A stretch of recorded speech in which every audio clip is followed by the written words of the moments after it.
Friends, मैं आपका दोस्त, आपका होस्ट रोहित चौधरी वापस आपका वेलकम करता हूं सिटी फ्लेवर की नई सीरीज़ और नए एपिसोड में हमारे नए गेस्ट के साथ। तो सर के बारे में मैं थोड़ा सा बताना चाहूँगा। He is a very famous Kathak dancer and own a studio. So welcome our new guest mister Nelson sir. Sir जैसा कि हमें पता है कि आपके कथक स्टूडियो है आपका और आपने बहुत से बच्चों को सिखाया है, but as an teacher, as a choreographer आप पूरा दिन लगे हैं, 10 घंटे, 8 घंटे, 12 घंटे, इट्स अप टू यू। तो इन सभी चीज़ों के लिए सर आप एनर्जी कहाँ से लाते हैं, इतना ज़्यादा एनर्जाइज कैसे होते हैं? तो मेरे को वो सीक्रेट जानना है कि हाउ। ओके, तो सबसे पहले मैं ये बताऊंगा कि मेरा अपना इंस्टीट्यूट है संतनगर में, इनसिंक स्टूडियोज़, एंड प्रोफेशनली मैं एक कथक डांसर ही हूँ। अभी मैंने अपना बैचलर्स कंप्लीट किया है कथक में। And Kathak classical dance form है इंडिया का।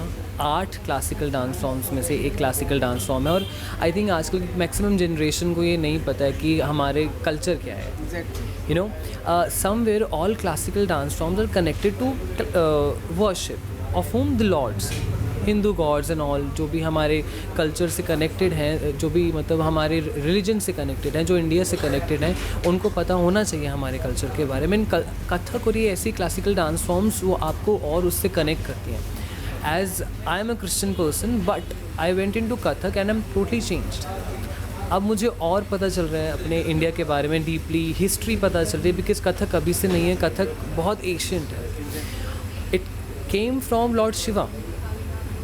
उन्होंने तांडव किया, तांडव से आगे लास्य नृत्य आया, लास्य नृत्य से आगे क्लासिकल डांस फॉर्म्स बने, उसका आगे धीरे धीरे उन्होंने अपने देवदासियों को सिखाया, देवदासियों से आगे उन्होंने और उसको प्रमोट किया, प्रमोट करते कथक ऐसे पूरे इंडिया में बढ़ता गया। और धीरे धीरे दिन उसके बाद फिर राजघराने and all it came, and then फिर उसके बाद धीरे धीरे हम अपने जैसे जैसे बढ़ते गए, you know, after the independence हम बढ़ते गए, हम धीरे धीरे अपने कल्चर को भूलते गए।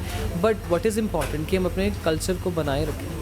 And this is the way I think I'm wearing a kurta right now, because I love to wear a kurta, because this is our, you know, this is our image, this is our identification. हम ऐसे ही जाने जाते हैं। Indian culture should be promoted everywhere.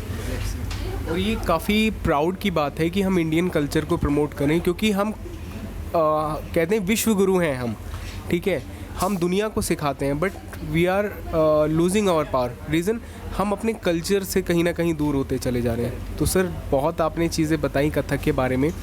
अभी आपके upcoming projects क्या चल रहे हैं, रीज़न बिहाइंड इट? क्योंकि अगर इतना ट्रेडिशन है तो कहीं ना कहीं स्टूडियो है, बहुत सारे आपके प्रोजेक्ट्स भी चलते होंगे, चीज़ें भी होंगी। तो थोड़ा सा मेरे को प्रोजेक्ट्स के बारे में बताइए कि अगर कोई इसके अंदर आता है, इस डांस फॉर्म के अंदर आता है, तो क्या क्या चीज़ें हैं जो उसको कहीं ना कहीं आगे लेके जाने में मदद कर सकती हैं? सबसे पहले I will talk about my project. Recently I have done a production shoot with a different production, that is Galaxy Production. It is also part of Santnagar, and उनके साथ अभी रिसेंटली एक शूट किया है बॉलीवुड सॉन्ग। मैंने सेमी क्लासिकल कोरियोग्राफी कराई है, and video शायद आज या कल में लॉन्च होने वाला है। I will share it to you. ये वीडियो आपको लिंक में ज़रूर मिलेगा।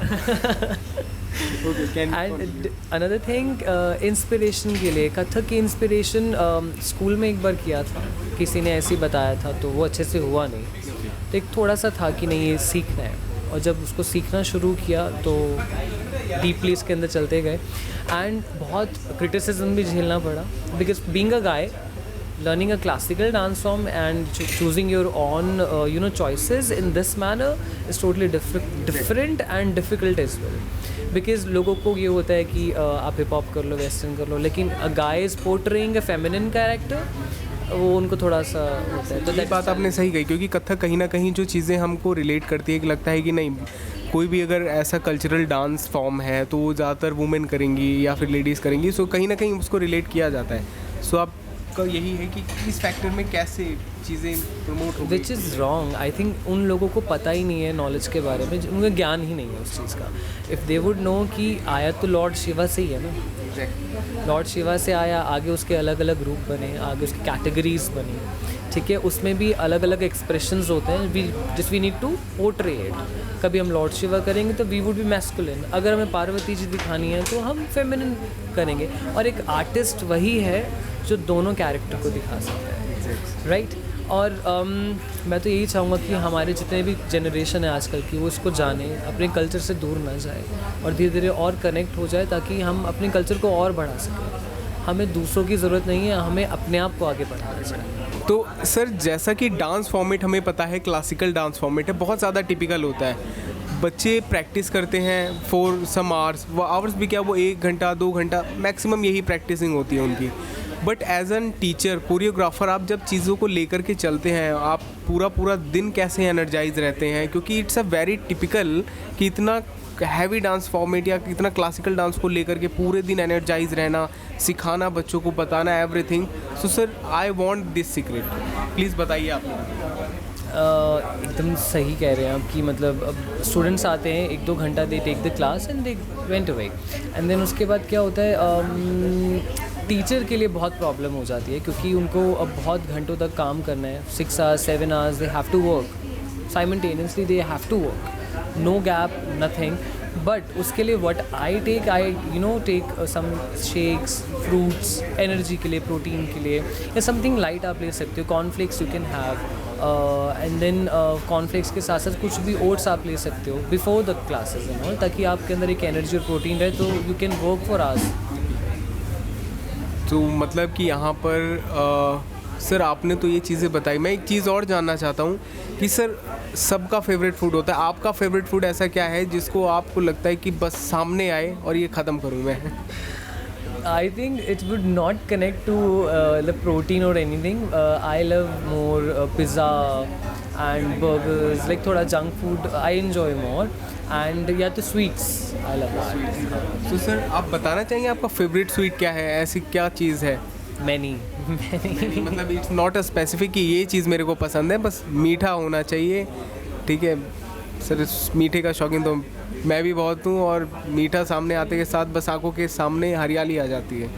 सो मैं भावना समझ सकता हूँ कि कितना ज़्यादा एनर्जी दे सकता है मीठा। सो सर अभी हम सिटी फ्लेवर में हैं, तो सिटी फ्लेवर में जब आप आते हैं तो आप क्या खाना ज़्यादा प्रेफर करते हैं? क्योंकि आपको तो पता ही है कि यहाँ पर सारी चीज़ें बहुत ज़्यादा टेस्टी हैं। सो ऐसी क्या आपकी मोस्ट फेवरेट डिश है जिसको आप प्रेफर करते हैं और आप सजेस्ट करना चाहेंगे? Whenever I come over here with my friends, so I had tandoori momos, I remember, and बहुत यम्मी है, बहुत यम्मी है। अगर आप तंदूरी मोमोज़ यहाँ खाएंगे तो बहुत, इवन मेरे फ्रेंड्स को भी बहुत टेस्टी लगता है। तो जब भी हम यहाँ पर आते हैं, whenever, मतलब वीकेंड्स या मिड ऑफ द वीक हम जब भी आते हैं, तो हम आके तंदूरी मोमोज तो डेफिनेटली खाते हैं या। तो सर ऐसी कौन सी चीज़ है जो आपको सिटी फ्लेवर की, या कौन सी चीज़ें हैं आपको सिटी फ्लेवर की जो पसंद है, जिसकी वजह से आप यहाँ बार बार आते हैं और आप रिकमेंड करेंगे लोगों को यहाँ पर आने के लिए? First and most important thing, apart from the food, I like the ambience over here. और जो comfort है यहाँ पे वो मुझे बहुत अच्छा लगता है। Even the staff is so respected towards you. आपको बहुत respect मिलती है। They are very good how to welcome a person over in a restaurant or something. तो ये चीज़ मुझे सबसे अच्छी लगती है कि यहाँ पर आते हैं तो हमें पता चलता है कि somebody is giving you value, and आप यहाँ आराम से बैठ सकते हैं, you can talk with your friends, and कुछ भी आप खा सकते हो आराम से, and डिले नहीं होता है कुछ आने में, बहुत इंस्टेंटली सर्विस आती है, तो वो चीज़ बहुत अच्छी है कि मतलब लेट नहीं होता कभी। Hey everyone, this is Nelson Messi. You all should visit City Flavor. They have amazing delicious food. What are you waiting for? Go right now and check out their various varieties. Follow their Instagram page as well.